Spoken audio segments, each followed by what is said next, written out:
네, 오늘 하나님 말씀은 누가복음 16장 27절로 31절 말씀입니다. 받들게 드리겠습니다. 그가 말하기를 그러면 아버지여 내가 당신께 간구하오니 당신께서 나사로를 내 아비 집에 보내어 주소서.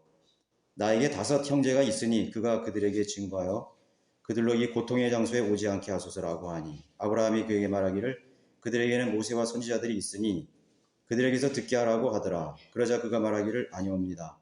아버지 아브라함이여 만일 누군가가 죽은 자들로부터 그들에게 가면 그들이 회개하리다 라고 하니 아브라함이 그에게 말하기를 만일 그들이 모세와 선지자들의 말을 듣지 않는다면 비록 누가 죽은 자들로부터 살아난다 해도 그들을 설득할 수 없을 것이니라 하니라고 하시니라. 오늘 강론드릴 제목은 마지막 증거입니다. 마지막 증거. 여러분들이 이 본문을 가지고 많은 설교를 들었고 또 여러분들도 잘 아는 그런 내용일 것입니다. 그리스도인들은 이 세상에서 가장 순수하고 정직한 양심으로 살아야 됩니다. 그래서 가장 선한 양심은 하나님의 말씀에 반응하는 것입니다. 당신은 죄인입니다. 반응하는 것이죠. 하나님의 심판이 있습니다.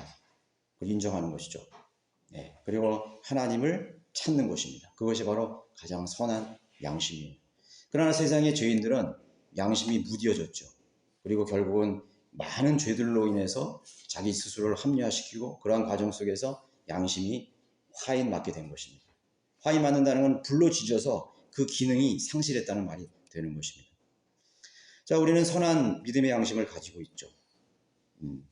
성도들의 양심은 하나님의 아들 예수 그리스도의 피로 깨끗하게 되었습니다. 그래서 우리의 양심은 자유스럽게 된 것이죠. 어떤 우리가 하나님 앞에 자백하고 회개한지는 더 이상 죄책감을 갖지가 않습니다. 우리 양심도 깨끗게 한 것입니다.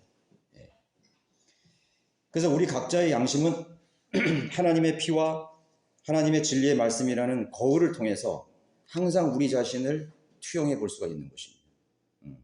내 양심이 지금 온전한 선한 양심인가 하나님 말씀을 통해서 확인해 볼 수가 있는 것이죠.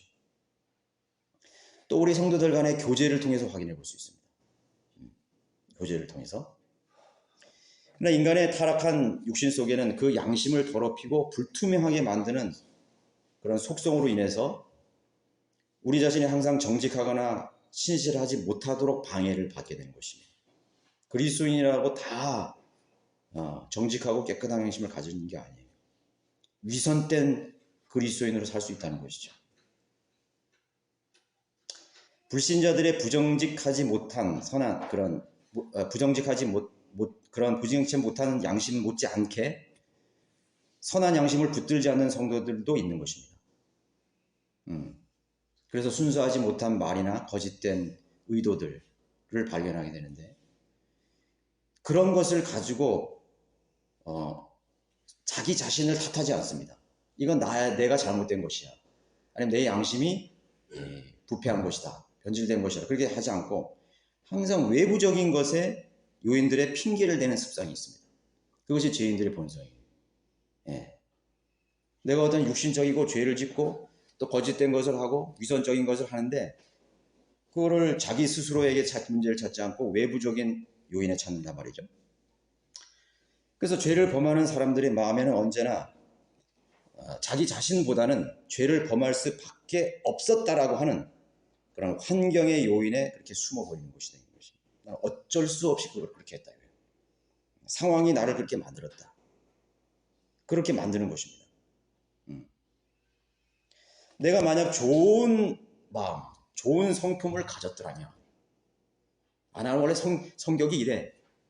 나는 본래 이렇게 좀 나는 성격이 거칠어. 다혈질이야.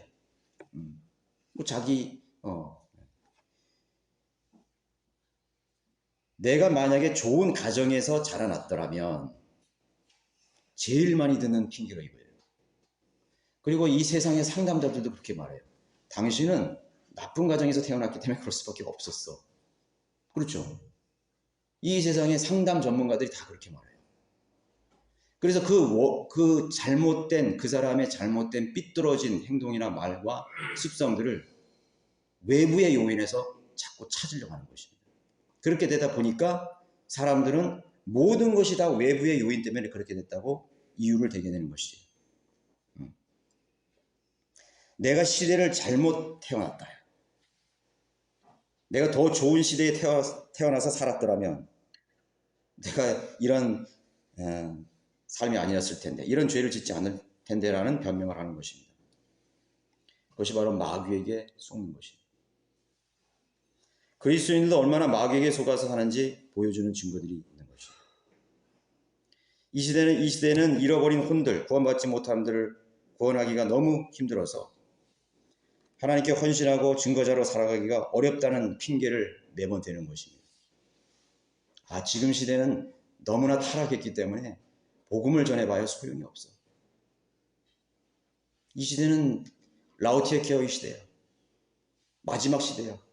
그렇기 때문에 내가 아무리 복음을 전해도 듣지 않아. 뭐를 탓하는 거죠? 시대를 탓하는 것입니다. 상황을 탓하는 거 아니고 환경을 탓하는 것입니다.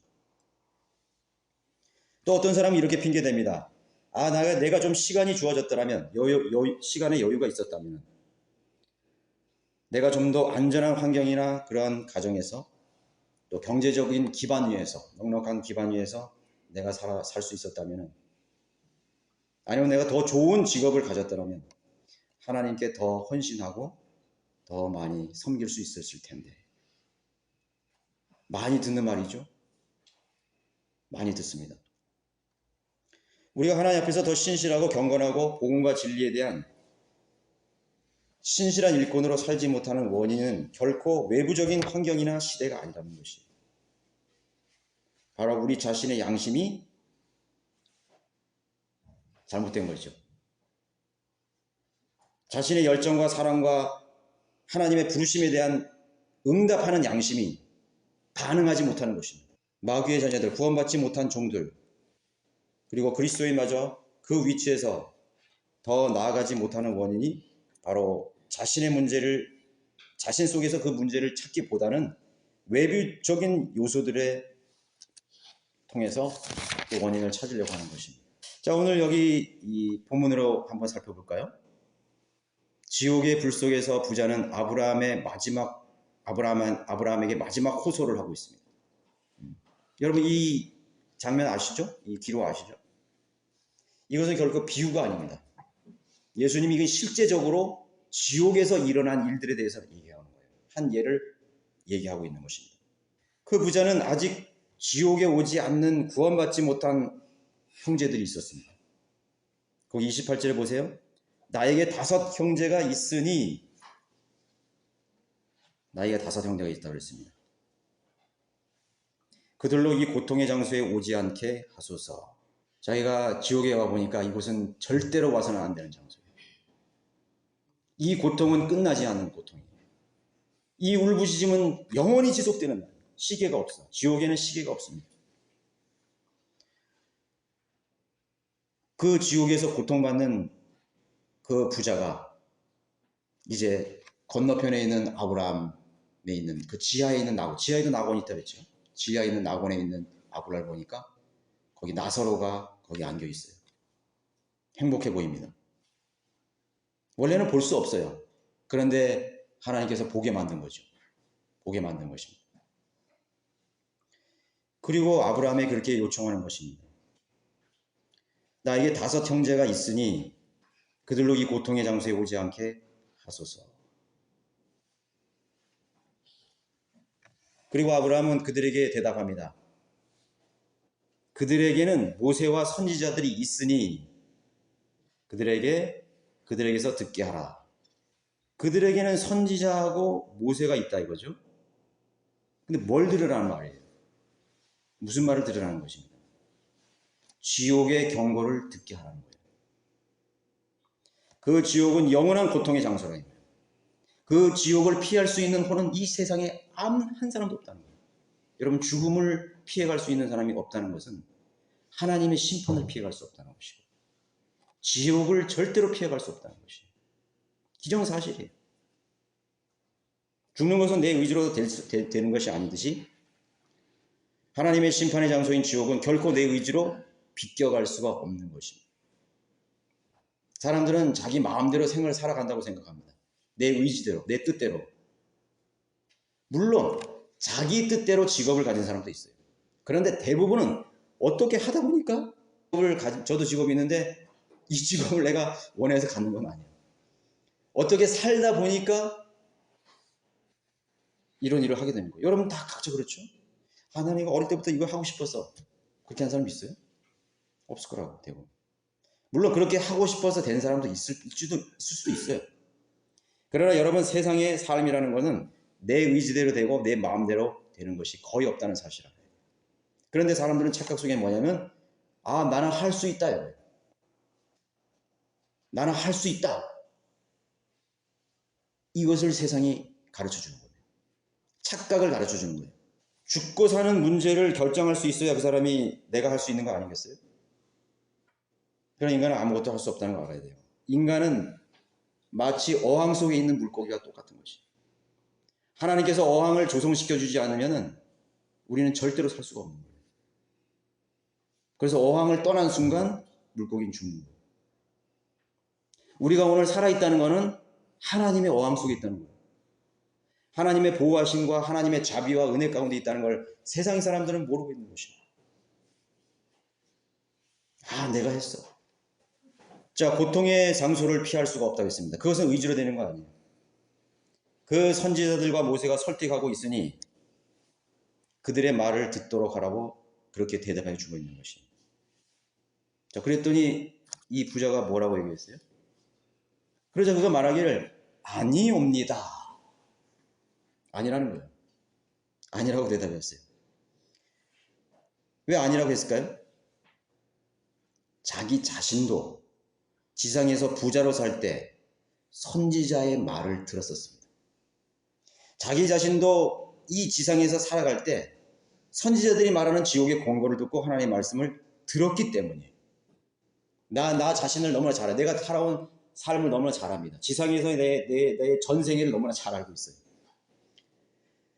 들었지만 무시했습니다. 그리고 무관심했습니다.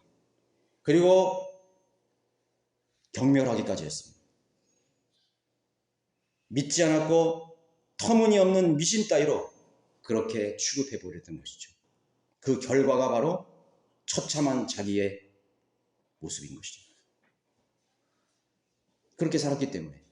그래서 자기의 아직 죽지 않는 형제들도, 다섯 형제들도 분명 그렇게 살 거라는 것을 알고 있었던 것이에요. 하나님의 종들이 경고하는 지옥, 진리, 하나님의 위대하심, 하나님의 말씀으로 천지 만물이 창조되었고 살아가고 있다는 것. 그에 대해서 많이 들었습니다. 그러나 그것을 경멸하고 또 비웃었기 때문에 지옥에 온 것입니다. 그러면 왜 아니라고 했던 이 말의 더 깊은 의미는 뭘까요? 그것은 이겁니다. 그 부자의 더 깊은 의미는 좀 더 큰 증거를 대면은 올 것입니다. 믿을 것입니다. 좀 더 강렬하게 호소하면 내 형제들이 믿을 것입니다. 좀 더 큰 두려움을 주면, 쇼킹한 두려움을 주면 지옥을 믿게 될 것입니다. 아니면 더 월등한 설교자, 더 월등한 선지자가 하나님 말씀을 전하면 들을 것입니다. 믿을 것입니다. 그것이 필요합니다. 그걸 말하고 있는 것입니다. 그래서 뭐예요? 그 사람들이 능력이 없어서 그 지상에 있는 선지자나 모세나 하나님의 말씀을 전하는 사람이 별 능력이 없어가지고 설득이 안 됐다는 거죠. 설득력이 없었다는 거예요. 그래서 믿을 수 없다는 거예요. 없었다는 거죠. 그것을 사실로 믿을 수 없다는 것입니다. 이 시대에 구원받지 못한 사람들, 듣고 경고해도 귀담아 듣지 않는, 듣고 경고하고 외쳐도 귀담아 듣지 않는 그런 죄인들의 전형적인 태도를 보여줍니다. 전형적인 태도예요. 부자는 아브라함에게 획기적인, 좀 더 쇼킹한, 그야말로 충격적인 방법을 제시하고 있는 것입니다. 거기 또 나왔죠. 자기가 제시하고 있어요. 보세요. 아버지 아브라함이여, 만일 누군가가 죽은 자들로부터 그들에게 가면 그들이 회개하리이다. 이야, 이게 얼마나 좋은 아이디어입니까? 그렇죠? 죽은 자들이 지옥에 있다가 다시 나가서 지옥이 있다고 경고하면 죽었다가 다시 부활해서 살아서 야 지옥이 있더라 이거야. 그러면은 회개하리다. 그 부자가 그런 방법을 자기 스스로 제시하고 있어요. 이것이 믿지 않고 멸망당한 유대인들의 핑계였고 또 복음을 듣고도 회개하지 않는 자들의 자기 합리화였던 것입니다. 최종적인 자기 합리화. 그러나 이 대안은요 어디 가서 하게 되냐면 지옥에 가서 하게 되는 겁니다. 지옥에 가서 하면 되는 거예요. 여러분 담배를 막 피우는 사람도 있죠. 그런 사람들한테 얘기해봐요. 아내나 무슨 뭐 가족이 이렇게 아버지 담배 좀 그만 피세요. 아 그러다가 큰일 납니다. 폐암에다 걸리고 그러면 어떻게 하실 거예요? 아 괜찮아 뭐 담배 피워도 90세 넘은 사람이 뭐 많던데 뭐 그렇게 합니다. 아니요 아버지 저기 우리 폐암만 2주일씩 보세요. 그럼 이렇게 하잖아요. 2주일씩 폐암 다 걸려가지고 말도 못하고 휴식되면서 제발 담배 끊으라고 하면서 그리고 죽어갔잖아요. 그 얼마나 많은 우리 대한민국 국민이 다 봤을 거예요. 담배 끊어요? 그 말을 듣고 담배 끊는 사람은 제가 볼 때 한두 명 있을까? 아니 안 끊었을 것 같아. 언제 끊는지 아세요? 자기가 폐암에 걸려가지고 죽어갈 때 그때 끊습니다. 자기가 큰 불치병에 걸려가지고 다 죽게 됐을 때 아유 제발 나처럼 되니까 너희도 그런 거 하지 마. 건강관리 좀 해. 운동도 좀 하고. 그게 지옥에 간 사람의 전형적인 핑계거리예요. 지옥에 간 자들이 만약 내가 더 큰 증거들을 알았더라면 여기에 오지 않았을 것이라는 생각이에요. 담배가게에다가 암 걸린 사람의 그 식도, 목구녕, 기도를 다 이렇게 저는 그거 보니까 밥맛이 막 떨어지더라고요. 그래서 안 되는 거예요. 인간은요 닥쳐봐야 그때 실감하는 것입니다. 닥쳐봐야 실감나요. 그게 인간의 본성이에요. 아무리 경고하고 예고하고 겁을 주고 그 어떤 쇼킹한 증거들을 대도 사람들은 자기 습관에서 벗어나지 못해요. 나쁜 습관에서 벗어나지 못해요. 자신의 죄에서 벗어나지 못하고 자신의 삶의 스타일에서 벗어나지 못해요. 비양심적인 삶의 스타일에서 절대로 변화되지가 않는 것입니다. 그것이 타락한 죄인들의 전형적인 본성입니다. 하나님께서 살아계신다는 증거들을 내 눈에 보여주기까지는 내는 절대로 천국과 지옥을 받아들일 수 없습니다. 그렇게 탓하는 것입니다. 죽은 자들의 울부짖음, 지옥의 공포, 고통, 처참한 비극을 경험하고 돌아온 자가 만일에 그런 자가 돌아와서 전해준다고 해도 믿을 수 없을 것이라는 것이죠. 당연한 말처럼 들립니다. 죽었다가 천국과 지옥을 보고 경험한 자의 증거를 왜 믿지 않겠는가? 이 부자가 내놓는 대안이었죠. 오늘도 많은 사람들이 하나님을 거부하는 사람들이 그렇게 말하는 것입니다. 천국에 가봤냐? 지옥에 가봤냐? 그렇게 묻죠? 하나님 봤냐요? 그러면서 뭘 믿어요?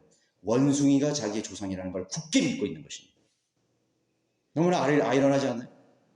아메바나 미토콘드리아라는 그런 하등한 생물이 지렁이 같은 걸이 진화돼서 내가 됐다는 거야. 그거를 굳게 믿고 있어 사람들이. 그리고 뭐 과학자들이라는 사람이 나와가지고 뭐 진화됐다 이거. 그리고 그걸 믿는 것입니다. 진화론은 하나의 종교입니다. 종교는 뭐예요? 맹목적인 믿음인 것이에요. 믿은 것 같은 것이에요. 지금은 진화론을 가설이라고 그렇게 얘기 안 해요. 절대 안 합니다. 당연히 그렇게 된 것으로 믿는 것입니다.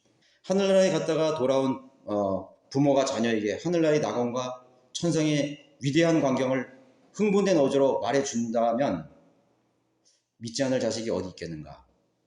그것이 바로 복음을 거절하는 사람들의 핑계죠. 만약 그렇게 해서 지상의 죄인들이 구원받을 수만 있다면 왜 하나님께서 그런 방법을 사용하지 않으셨겠습니까? 여러분 하나님은 전지전능하시는 걸 여러분 믿으시죠? 하나님께서는 못하실 일이 없는 분이십니다. 전지전능하신 하나님이 인간을 사랑하셔서 자신의 독생자 아들 예수 그리스도를 이 땅에 처형하셨어요. 로마 법정에 세우시고 벌거벗은 채 채찍이 맞아서 비참한 죽음을 맞이하겠어요. 그렇죠. 그래서 그 예수 그리스도를 믿는 순간 모든 죄값을 다 용서받고 제거되고 구속받고 믿음으로 구원받을 수 있는 구원의 길을 열어줬단 말이에요. 자기 자신 예수님은 하나님 그 자신 아니에요? 육신으로 오신 하나님이요. 그분이 자신의 몸으로 인간을 구원하려고 하셨던 하나님이 만약에 다른 방법이 있다면 그 방법을 왜 쓰지 않았을까요? 썼죠. 사용하셨죠. 하나님은 표적도 구하시고 죽은 자도 살리시고 하시는 분이에요. 천국에 갔다가 지옥에 갔다가 살아서 나온 사람을 보고 믿는다고 한다면 왜 그 방법을 안 쓰셨겠어요? 사용하셨겠지. 그런데요, 하나님이 그런 방법을 썼다 할지라도 하나님은 이 세상의 죄인들이 돌아서지 않을 것을 알고 계셨기 때문에 안 쓰시는 거예요. 그 방법을 안 쓰시는 겁니다. 유대인들은 얼마나 많은 표적을 봤습니까? 이스라엘 민족들은 얼마나 많은 표적을 봤어요. 예수님에게 봤잖아요. 바울 앞에서, 사도들 앞에서 얼마나 많은 표적을 했어요. 구약의 이스라엘들이 얼마나 많았어요. 홍해가 갈라지고 말이죠. 바로의 군대들이 홍해에 수장되는 걸 봤어요. 40년 동안 광야에서 농사도 안 짓고 장사도 안 하고 아무것도 안 했는데 맨날 먹고 살았어요. 물을 먹었어. 200만 명 이상이 되는 한 민족이 대이동을 하는데 공급원이 없어. 근데 하나님이 다 먹으셨다는 거예요. 그런 하나님이세요. 그걸 보고도 이스라엘 민족을 믿지 않았던 거죠. 그걸 아는 것입니다. 하나님께서. 여기 죽었다가 살아난 분 한 분 계세요?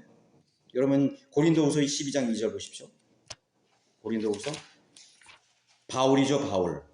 바울은요 천상에 갔다 왔어요. 셋째 하늘에 갔다 왔다고. 12장 1절 보면 정녕 자랑하는 것이 나에게 유익하지 못하나 내가 주의 환상들과 계시들을 말합니다. 내가 14년 전에 참 오래 참았네. 얼마나 얘기하고 싶었겠어요. 바울이 14년을 참았대. 14년 전에 그리스도 안에서 한 사람을 알았는데 그가 몸 안에 있었는지 나는 말할 수 없고 몸 밖에 있었는지 나는 말할 수 없지만 하나님께서는 아시느니라. 그 사람이 셋째 하늘로 끌려 올라갔느니라. 내가 이런 사람을 아노니 그 몸 안에 있었는지 몸 밖에 있었는지 나는 말할 수 없지만 하나님께서는 아시느니라. 그가 낙원으로 끌려 올라가서 말로 다 설명할 수 없는 말을 들었는데 그것은 사람들에게 말하도록 허락되지 않은 것이로다. 그걸 이제 말하는 거예요. 그거 조심스럽게 나다 이렇게 말 안 하고 그 사람이라고 얘기해요. 어디 갔다 왔어요? 천상에 갔다 온 거죠. 여러분 천상에 갔다 오려면 죽어야 되는 거예요? 살아야 되는 거예요? 저는요 죽었다가 살아난 거예요. 바울은. 우리는 대기권을 빠져나가는 순간요 우리 몸은요 다 분해가 돼버려요. 우주복을 입고 갈 수 있겠어요? 셋째 하늘로 갔다 온 거예요. 수십억 광년을 통과해서 하나님 계시는 셋째 하늘 갔다 온 것이에요. 그 사람이 오늘 하도 안 믿으니까 지금 그렇게 말하는 거예요. 내가 말 안 하려고 그랬는데 혹시라도 내가 이 말하면 너희들이 믿을 수 있을까? 안 믿었죠? 만약 부자가 죽었다가 살아 돌아온 사람의 말을 듣고도 믿지 않아서 지옥에 갔다고 한다면 그래서 또 아브라함과 대면했다면 어떤 제안을 했을까요? 죽은 자들로부터 다시 산 자들의 증거보다 더 확실한 방법을 제안했을 것이 분명합니다. 그것도 아니면 더 큰 증거, 죽었다가 살아난 사람의 증거도 안 된다면 더 큰 증거를 대야 됩니다. 하나님께서 직접 나타나셔가지고 두려움을 주든가 음성을 들려주든가 그런 제안을 했겠죠. 마귀가 나타나서 어떻게 했다든가. 부자는 아마 더 큰 다른 제안들을 또 했을 것입니다. 더 무서운 하나님의 심판과 징계를 보여주라는 것이죠. 그리고 더 나아가서 하나님께서 나타나셔서 친히 나타나셔서 혹은 천사들을 보내주셔서 믿게 해달라고 그런 제안을 내놓았을 것입니다. 우리는 성경에서 하나님의 놀라우신 표적과 이적들을 경험하고도 멸망한 사람들에 대해서 많이 읽어보았습니다. 죽은 자들이 살아난 자들, 죽었다가 살아난 자를 보고도 믿지 않았습니다. 믿지 않았어요. 여러분 사도행전 17장 31절에 한번 보십시오. 사도행전 17장 31절. 이는 하나님께서 선정하신 그 사람을 통하여 의로 세상을 심판하실 한 날을 정해 놓으시고 그를 죽은 자들로부터 살리시어 모든 사람에게 확증해 주셨음이라고 하니라. 그 사람, 그렇죠. 여기 뭐라고 했습니다. 그 예수 그리스도의 다시 부활하심이죠. 그를 죽은 자부터 살리시어 모든 사람에게 확증하셨습니다. 32절을 보시죠. 그 사람들이 죽은 자의 부활을 들을 때 어떤 사람들은 비웃고 어떤 사람들은 말하기를 이에 관하여 다시 듣겠다고 하더라.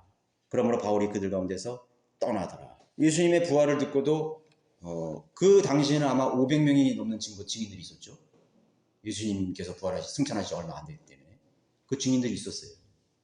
그걸 듣고도 많은 증인들이 증언들을 듣고도 비웃었다고 했습니다.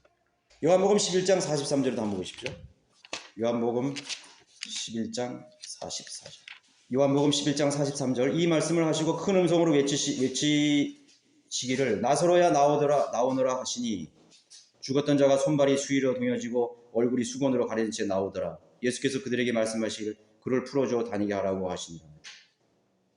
그때 마리아에게 왔다가 예수께 하신 일들을 본 많은 유대인들이 주를 믿었으나 나사로가 예수님께서 나사로를 무덤에서 일으키실 때 썩어서 냄새가 나는 나사로를 일으켰을 때 몇 명의 사람들이 봤을까요? 얼마나 많은 사람들이 봤을까요? 군중들이 봤을 거라고. 그런데 예수님께서 십자가에 못 박혀서 돌아가실 때 몇 명이나 거기 남아 있었습니까? 마가복음 5장 33절 42절은 야이로의 12살 딸을 예수님께서 다시 죽은 자 살으셨습니다. 몇 명이나 봤을 거예요? 그 소문이 몇 명에게나 소문이 퍼졌을 거예요. 온 유대에 다 퍼졌을 거예요. 예수님을 유대인들은 거부했잖아요. 예수님께서 하늘로 올라가신 후에 사도행전 20장 9절에서 바울이 복음을 전할 때 유두고가 듣다가 난간에 떨어져서 숨이 멎었습니다. 그리고 기도해서 그 숨이 돌아왔습니다. 몇 명이나 봤을 거예요. 인간의 부패한 양심은 믿지 않으려고 핑계들을 늘어놓는 것입니다. 더 놀라운, 더 분명한 증거가 없으므로 믿을 수 없다고 계속해서 변명을 해요. 그 사람은 언제 가요? 지옥에 갈 때까지, 죽는 순간까지 변명을 늘어놓게 되는 것입니다. 사람이 구원받는 것은요, 인간의 증거나 방법으로 되는 것이 아니에요. 한 사람이 구원받는 것은 천하보다 귀하다고 그랬죠. 그것이 기적이에요. 그 사람이 예수 그리스도의 복음을 듣고 양심에 반응했죠. 그 사람이 지옥을 믿는다는 것, 그거는 기적과 같은 것이. 기적 중에 기적이에요. 기적이란 단어를 우리가 왜 기적 말고 다른 말을 쓰지 않았기 때문에 그러지, 기적보다 더 놀라운 기적이에요. 있을 수 없는 일이에요. 내가 예수 그리스도를 알았다는 것, 그걸 내가 받아들이게 됐다는 것은 그건 경이로운 일이에요. 여러분들이 예수 그리스도를 알고 구원받았다는 경이로운 일이에요. 여러분 교회 다녀도 천국과 지옥을 믿지 않는 사람이 얼마나 많죠. 미국의 70%의 목사들이 지옥을 믿지 않는데, 말을 해도 목사들이 지옥을 얘기도 하지 않을 뿐더러 지옥을 믿지 않는다는 거예요. 예수님의 재림을 믿지 않는다는 거예요. 그저 이 세상에서 잘 살고 잘 먹자 이거예요. 하나님과 예수님은 나의 목표를 이루기 위한 수단과 방법에 지나지 않는 것이죠. 나의 성공을 위해서 하나님이 나를 도우셔야 돼. 그렇죠.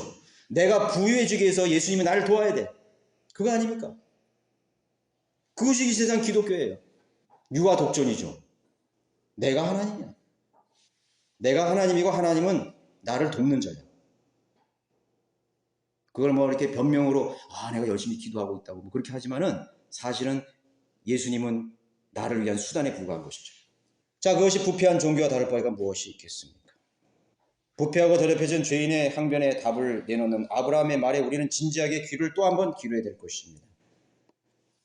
다시 돌아가서 만일 누군가가 죽은 자들로부터 그들에게 가면 그들이 회개하리라 하니 아브라함이 그에게 말하기를 또 대답했죠. 만일 그들이 모세와 선지자들의 말을 듣지 않는다면 비록 누가 죽은 자들로부터 살아난다 해도 그들을 설득할 수 없을 것입니다 하고 종교를 짓는 것입니다. 자, 아브라함의 말을 잘 새겨들어야 되는 것입니다. 선지자들의 말을 듣지 않는다면 그들을 설득할 수 없을 것이다. 그 어떤 것으로도 설득할 수 없다는 것이죠. 하나님의 말씀을 전파하고 증거하고 가르치는 하나님의 사람들의 증거가 최종적인 방법임을 알아야 됩니다. 마지막 증거, 그게 뭐예요? 전파자의 말이에요. 구령자의 말이에요. 설교자의 말이에요. 여러분, 그리스도인들이 전하는 하나님의 복음, 그게 기록된 하나님의 말씀을 전하는 그것이 최종적인 증거예요. 여러분들이 나눠주는 그 정확한 전도지, 복음이 정확하게 있는 그 전도지가 최종 선언이에요. 마지막 증언서예요. 여러분, 전도지 한 장 우습게 보시지 마세요. 한번 읽어보세요. 중요한 게 있습니다. 저는 항상 줄을 때 그래요. 아저씨 이거 중요합니다 하고 읽어줘요. 필요 없어. 마지못해서 많은 사람이 봤죠. 그것이 최종적인 증거입니다. 더 이상의 위대한 분명한 확실한 증거는 없다고 아브라함은 단언하고 있는 것이죠. 우리가 성경 외에 더 나은 방법, 죄인들을 인도할 더 획기적인 방법을 모색한다면 우리는 성경을 믿는 사람이 아니야. 야, 그 고리타분한 성경적인 방법으로, 옛날 방법으로 다 지났어. 지금은 시대가 그런 시대가 아니야. 더 나은 방법으로 해야 돼. 우리가 좀 멋지게 살아야 돼. 그래야 하나님 증거가 되지. 우리 교회가 좀 멋져야 돼. 그래야 사람들이 많이 오죠.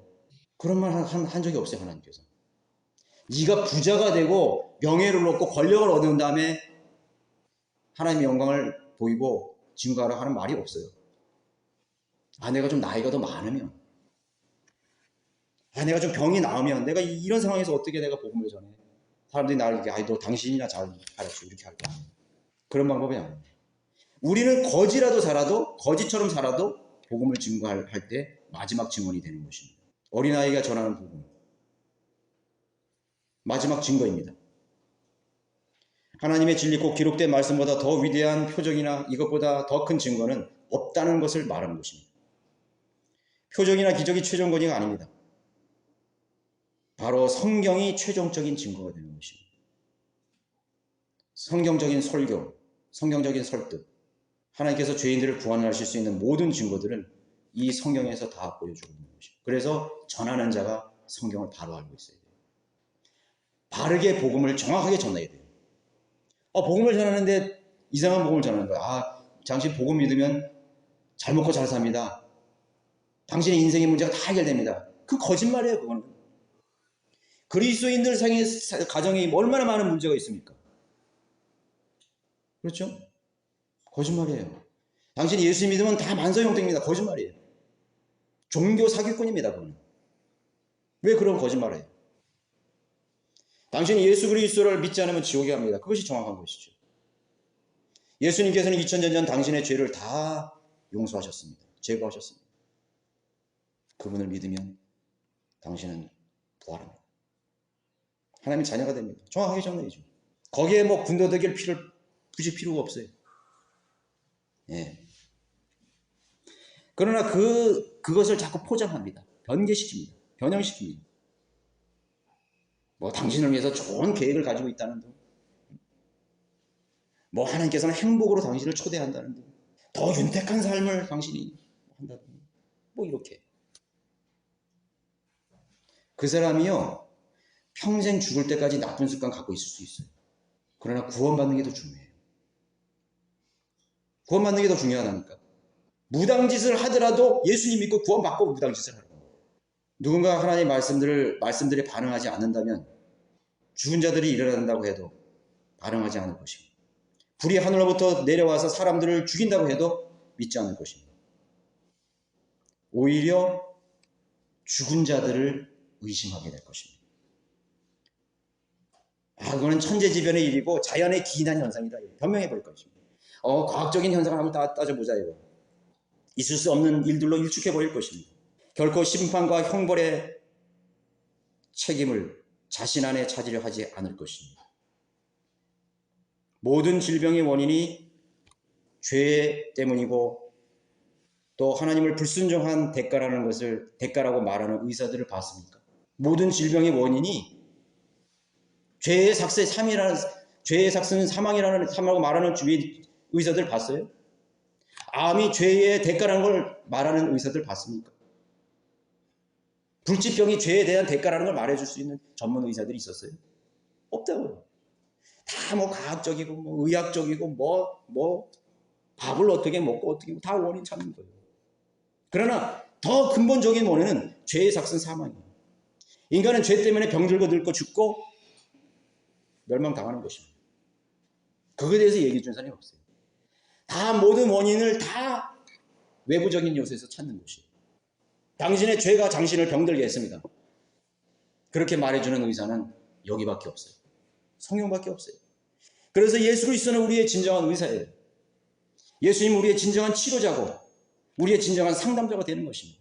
인류의 역사에 인류가 당하는 역경과 고난, 불행의 원인이 인간의 죄와 타락과 주님을 두려워하지 않는 데 있다는 결론을 내리는 역사가는 단 한 명도 없습니다. 오직 그리스도인밖에 없는 것입니다. 전쟁이 왜 일어났냐 이거예요. 우리 대한민국의 사람들이 왜 이렇게 고난을 당했냐, 이스라엘 민족이 왜 고난을 당했냐. 그 원인을 역사 속에서 원인을 찾는데 외세가 침해해서 뭐 어쩌고 뭐 지정학적 뭐 위치가 어쩌고 정치가 어쩌고 민족적인 죄에 대한 하나님의 심판이 내려진 것이에요. 그것을 알아야 됩니다. 자, 결론적으로 우리 역시 그런 사람들의 사고방식에 젖어서 살면 안 되는 것입니다.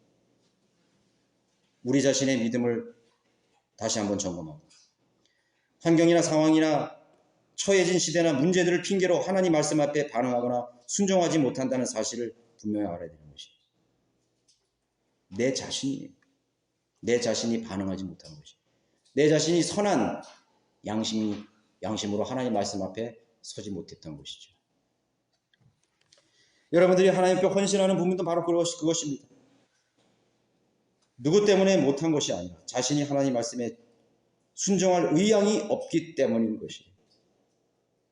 나는 그렇게 못해요. 우리 교회는 그런 거 안 못해요. 나는 할 수 없어요. 순종할 의향이 없기 때문인 것입니다. 재물이 없고 상황이 뒷받침되지 못했기 때문이 아니라 주님의 명령을 한갓 하는 소리쯤으로 그렇게 흘려드렸기 때문에 많은 그리스도인들이 믿음 안에 성장하지를 못하는 것입니다. 성장을 하지 못해요. 베이비 크리스찬에 머물러 있는 것입니다. 베이비 크리스찬. 베이비 크리스찬은 영적 악이에요. 영적 악인은 항상 육신적으로 생각하고 믿음 없는 가치관을 가지고 살아갈 수밖에 없는 것입니다. 그리고 결정적인 순간에 돈을 선택하고 출세와 성공을 선택하고 자신의 일락과 자신의 위기를 모면하기 위해서 항상 위선으로 둘러대기를 잘하는 그런 거짓 양심으로 살아갈 수밖에 없는 것입니다. 자, 이제 더 이상 핑계는 없습니다. 더 이상 아무 이유는 없다고 여러분 선언해야 됩니다. 더 이상 피할 곳도 없습니다. 여러분 이제 하나님 앞에 진지하게 다가가셔야 돼요.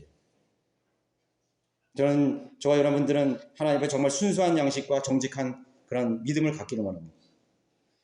여러분들의 일과 분주한 삶, 어떤 관계의 어긋남을 이유로 최종적인 증거들에 대해서 변명하지 않기를 바라는 것입니다. 우리는 하나님의 말씀에 설득이 되어야 됩니다. 나는 오늘 하나님 말씀에 굴복했어. 나는 오늘 하나님 말씀에 압도되었어. 하나님의 말씀 속에 그 사랑에 내가 압도되었다. 하나님의 그 자비하심에 나는 오늘 내가 무릎 꿇었다. 그보다 위대한 사랑이 없다고요. 그보다 위대한 자비는 없었습니다. 내가 이 세상에 어떤 영웅보다도 어떤 존경하는 대상보다도 더 위대한 경이로운 그 하나님 앞에 우리는 무릎을 꿇어야 되는 것입니다. 여러분들이 더 좋은 설교자를 원하십니까? 저는 참 미안합니다. 여러분들에게 좋은 설교자가 되지 못해서. 그러나 이유는 없습니다. 가장 위대한 시대의 설교자를 찾아들 찰스 피니, 조지 빌지, 빌리 썬데이, 조지 뮬러, 무디 같은 사람이 이 강단에서 설교했다고 해서 다 믿는 것이 아니에요. 오늘 저와 같은 부족한 사람이 하나님의 말씀을 그대로 전할 때 믿을 수 있는 사람이 정직한 그리고 하나님의 위대한 말씀에 반응할 수 있는 선한 양심을 가진 사람입니다. 오늘 여러분 가정에 어떤 아이가 엄마 이건 하나님의 말씀이 이렇게 됐잖아. 그 말씀에 굴복하는 부모가 진정한 선한 양심을 가진 사람입니다. 네. 그것이 선한 양심이고 하나님 기뻐하시는 양심이라는 것입니다. 하나님의 말씀에 여러분 반응하고 또 여러분들이 그러한 이 세상의 죄인들이 어떤 핑계를 대든지 여러분들이 더 큰 증거를 보여주려고 애쓰지 마세요. 여기에 마지막 증거가 있습니다. 마지막 최종적인 증거. 여러분들의 입에서 나오는 그 말씀이 증거가 가장 위대한 표적이고 증거란 사실. 오늘 그 사람을 살리느냐 죽이냐는 그 사람이 선택하는 것입니다. 나에게 달린 것이 아니에요. 내 설득이 달린 것이 아니에요. 내가 오늘 단순하게 사람들에게 미련하게 보이는 복음 전파라도 하나님 성령께서 역사하시고 그 사람이 선택할 수 있는 충분한 설득력이 있고 능력이 된다는 사실을 여러분 믿어 의심치 않으시길 바라겠습니다. 모두 일어나셔서 509장 찬송 드리시겠습니다.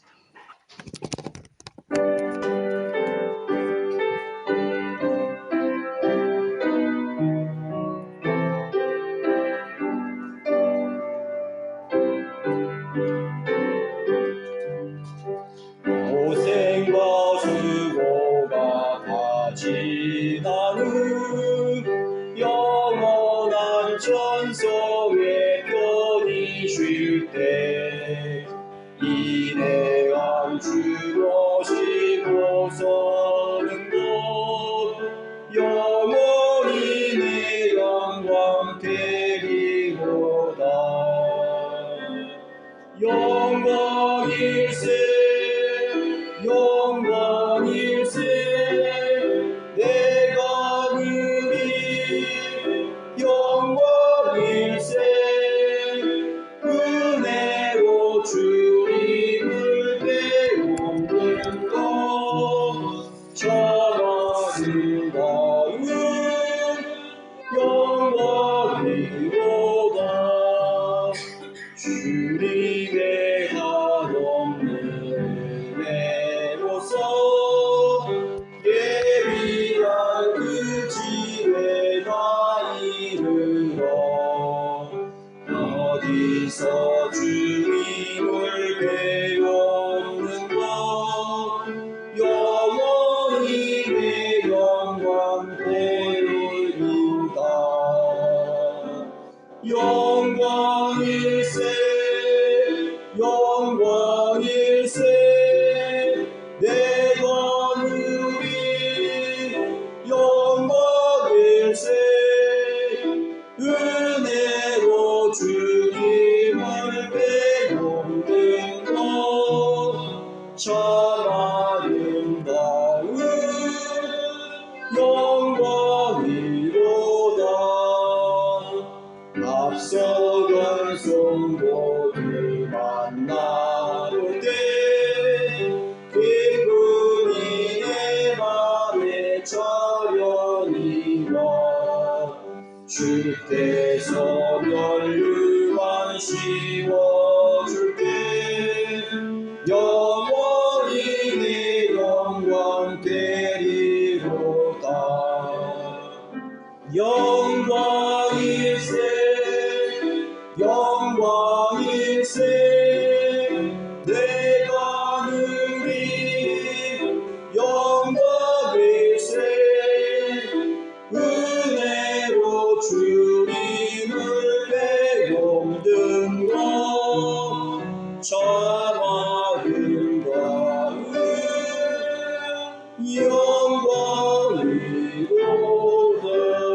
영광이로다. 네, 기도드리겠습니다. 참으로 좋으신 하나님 아버지, 오늘도 저희들에게 주님을 섬길 수 있는 가장 좋은 환경 주시고 또 이렇게 구속받은 우리 사랑하는 형제들과 함께 교제하며 하나님의 아름다운 그런 예배 드릴 수 있도록 인도하심을 감사드립니다. 부족한 입술로 저가 전달한 하나님의 말씀을 우리 성도들이 잘 경청했습니다. 그 마음을 잘 기억하고 우리가 믿음으로 살아갈 수 있는 또 하나님 말씀의 소중함과 또 잃어버린 혼들에 대한 그런 연민과 또 자신에게 하나님께서 허락하신 모든 것들을 통해서 하나님을 영화롭게 해드려야 된다는 그런 결의를 가지고 돌아갈 수 있는 귀한 시간 되게 해주십시오. 모든 이후의 시간들도 주님께서 함께해 주시고 좋은 교제 될 수 있도록 인도해 주시기를 주 예수 그리스도 이름으로 기도드렸습니다.